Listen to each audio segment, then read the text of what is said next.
This all seems pretty excessive. Today, we're going to be talking about packing light for a trip in regards to photography, and in my case, and maybe yours, also shooting video so that you can make YouTube videos like this one.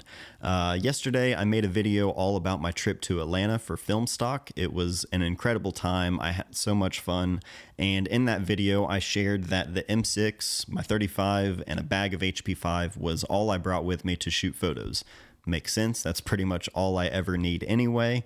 But in the days leading up to the trip, I was trying to figure out what I wanted to pack, both to shoot photos and also video, so I could, share the experience here on the channel. And I was just quickly overwhelmed with my options. Since it's film stock, I knew I was going to be bringing some film cameras, so naturally my M6 and some HP5, that's always been my favorite combination, so I knew that was coming, but I also thought about adding some other options in there just for the sake of having fun. I recently picked up this Rolleiflex T, which I've been having a lot of fun with. I've missed shooting with a TLR and shooting 6x6. Been having fun with this one, so I thought this would be great for just, those certain moments, maybe for portraits, or if I see something that would just work really well with a 6x6 aspect ratio. So I was thinking about that. Then I also thought the i2. I've been using this Polaroid camera nonstop since it came out, and it's incredible. I love this thing. I've got to shoot some instant film, obviously, so I'll probably bring that as well. For photography, that should, kind of suit more than enough for my needs. But then I had to think about shooting video as well. First, I thought about bringing my SL2, which is what I'm using to record this video because I love the video quality of the SL2. Maybe in a pinch, if I wanted to use digital for something, I could also use it for stills, although this is film stock, so I'm, really wanting to just shoot film for this. So I was thinking about the SL2 for video, but that also meant I would need a few other things. One, I'm going to need an extra microphone, so I'll need to bring that. I'll need to bring maybe a V-mount battery as well as a charger so I could get, good, solid, long-running video. Wouldn't have to worry about battery life on the SL2. If I'm going to be using the SL2, there's no articulating screen at all. I'm probably going to need to bring a monitor of some kind, whether it be just a monitor, maybe a monitor and recorder. If I do that, I'm going to also need to pack the HDMI cable, batteries for the monitor, charger for those batteries. Quickly, that became just too much. I knew that was not going to be able to fit in a small pack because I don't like checking my bags. I like to have all of my photography equipment or video equipment that I need at least on me. It's not going to be checked at all. It's just going to be either on a carry-on or in a personal bag. That was going to take up a lot of space. Also, the time of, putting everything together, charging the batteries, making sure I had enough storage for all of that, just for the actual video itself.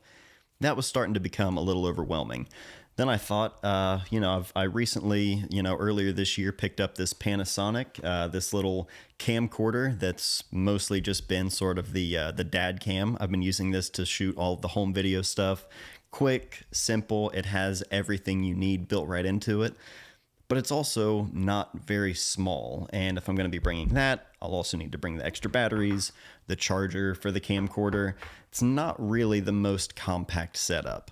So if I'm thinking compact, I've got this little Sony ZV-1. This thing is incredibly small, and it shoots pretty solid video, especially for the size and the cost of this.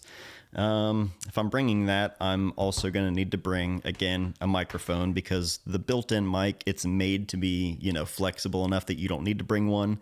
You really need to bring one. That microphone's not that great.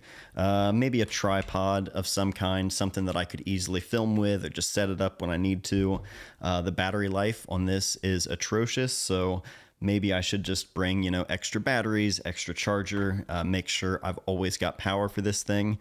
All of that became very overwhelming as well, and I started thinking about it, and the idea of bringing this video camera with me and shooting all of the video for the YouTube video, I'm probably not going to actually shoot that many photos, which is really what I like to do. I have fun shooting video, but I'm a photographer first and foremost, so started thinking about the idea of maybe just using my iPhone. I recently got the iPhone 15 Pro Max, and I decided to test this thing out. Everybody's been talking about the fact that it shoots log, ProRes, the video quality is incredible.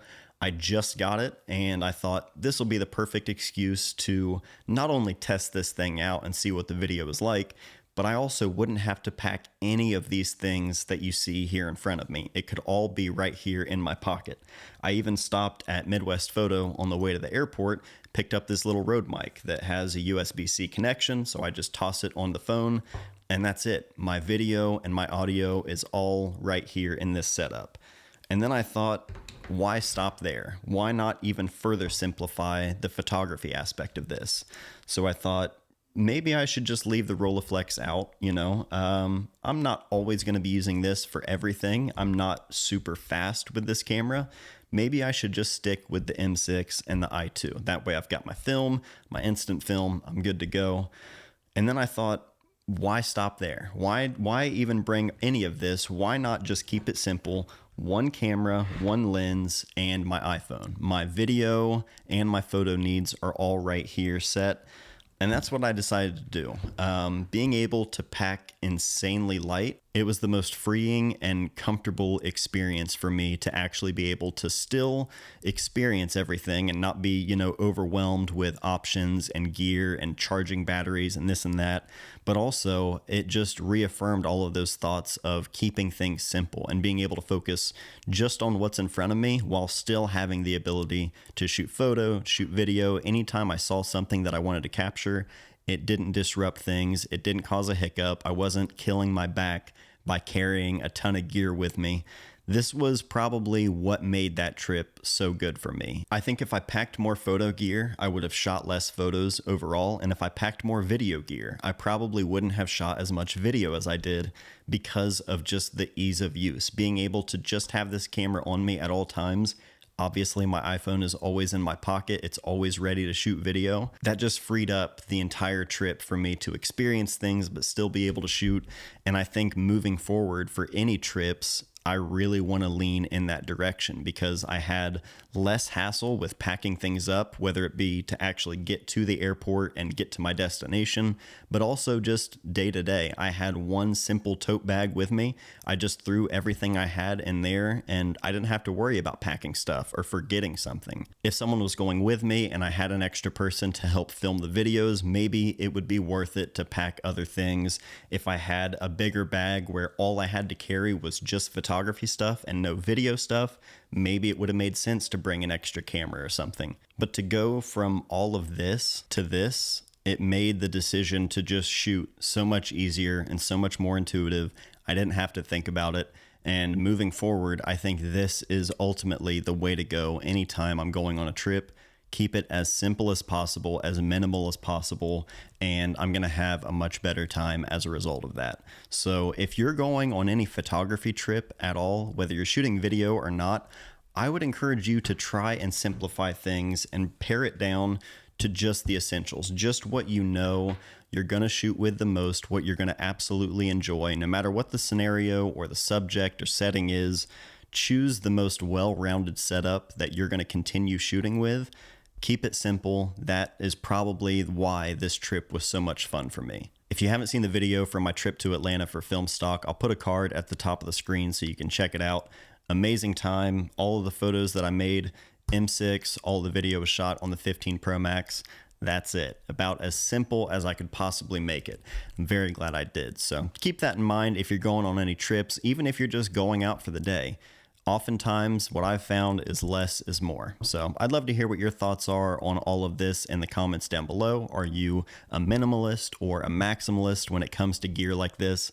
Let me know in the comments so we can keep the conversation going. And last but not least, a huge thank you to the sponsor of this video, KEH Camera. For over 40 years, KEH Camera has been buying, selling, and trading used photography gear. Promoting sustainability and saving money on used gear, KEH's inventory is massive and they have a thorough inspection process to make sure you're getting the gear at the quality and condition that you're looking for. Whether you're shopping or selling with KEH, make sure you use the links and the codes down below. The codes will get you an extra 5% bonus on your quote or a 5% discount on your purchase, and all of the links go a long way at supporting the channel at no extra cost to you. So thank you to KEH Camera for sponsoring this video and for everything you do for the photography community. That's going to do it for this video. Again, I'm curious to hear your thoughts on all of this in the comments down below, but that is it for today. So thanks for watching, guys. I love you, and I'll see you next time.